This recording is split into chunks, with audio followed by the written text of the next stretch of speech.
Assalamualaikum warahmatullahi wabarakatuh. Perkenalkan, nama saya Amelia Ashifa dengan NIM 2404-2006.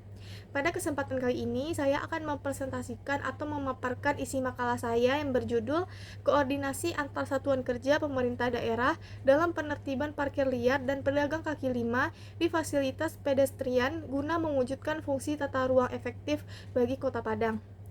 Makalah ini disusun untuk memenuhi tugas ujian tengah semester pada mata kuliah penulisan dan presentasi ilmiah yang diampu oleh Bapak dosen Zikri Al-Hadi. Adapun topik yang akan saya bahas yaitu konsep tata ruang dan pedestrian, konsep good governance, permasalahan alih fungsi trotoar di Kota Padang, parkir liar dan aktivitas PKL di fasilitas pedestrian, peran pemerintah daerah dalam penertiban, dan pentingnya koordinasi antar SKPD dalam mewujudkan tata ruang kota yang tertib. Baiklah, terlebih dahulu saya akan memaparkan latar belakang. Pertumbuhan kota yang pesat di Indonesia termasuk Kota Padang menyebabkan meningkatnya aktivitas ekonomi dan jumlah kendaraan. Hal ini berdampak pada tingginya tekanan terhadap ruang publik, khususnya trotoar.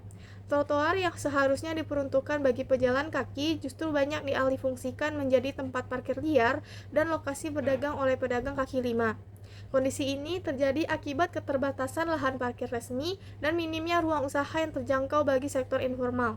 Dampaknya tidak hanya mengganggu ketertiban dan estetika kota, tetapi juga merampas hak pejalan kaki serta meningkatkan risiko kecelakaan meskipun telah terdapat regulasi yang mengatur penggunaan trotoar. Implementasi di lapangan masih belum optimal.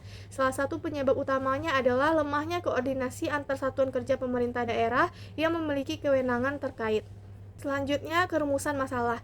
Saya ingin menjelaskan bagaimana kondisi aktual alih fungsi trotoar sebagai parkir liar dan tempat berdagang PKL di Kota Padang, bagaimana koordinasi antar SKPD dalam penertiban parkir liar dan PKL di fasilitas pedestrian, dan apa saja hambatan dalam koordinasi tersebut. Lalu, bagaimana upaya yang dapat dilakukan untuk meningkatkan efektivitas penertiban trotoar tersebut. Lanjut pada materi pertama, yaitu konsep tata ruang kota dan fungsi pedestrian.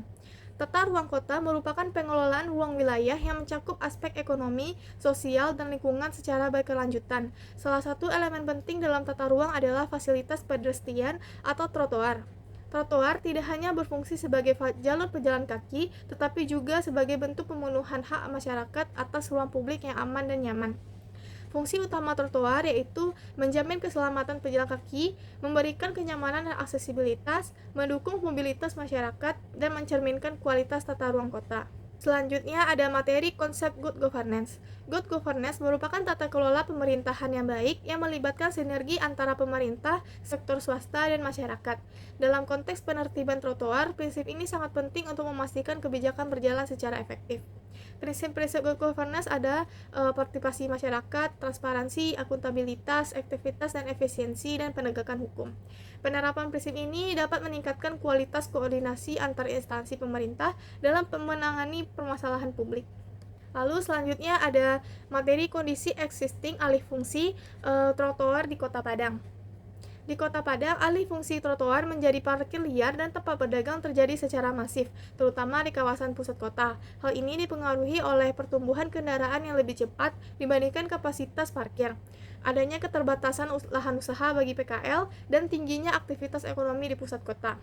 Lalu dampak yang ditimbulkan yaitu kemacetan lalu lintas, terganggunya kenyamanan pejalan kaki, menurunnya estetika kota, dan meningkatnya risiko kecelakaan. Lalu materi selanjutnya yaitu koordinasi antar SKPD dalam penertiban trotoar. Penertiban trotoar melibatkan beberapa SKPD antara lain yang pertama, Dinas Perhubungan sebagai instansi yang berwenang dalam pengaturan, penertiban, dan pembinaan perparkiran berdasarkan Perda Nomor 8 Tahun 2019.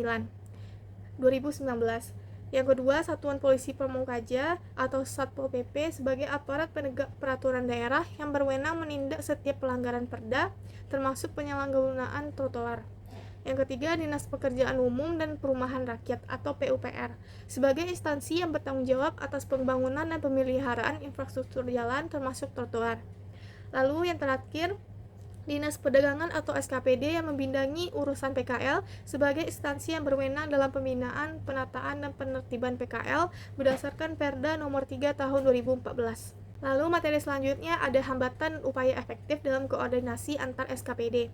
Yang pertama, hambatan utama yaitu fragmentasi kewenangan antar SKPD, sistem data dan informasi yang tidak terintegrasi, rendahnya kesadaran masyarakat, dan minimnya pendekatan edukatif.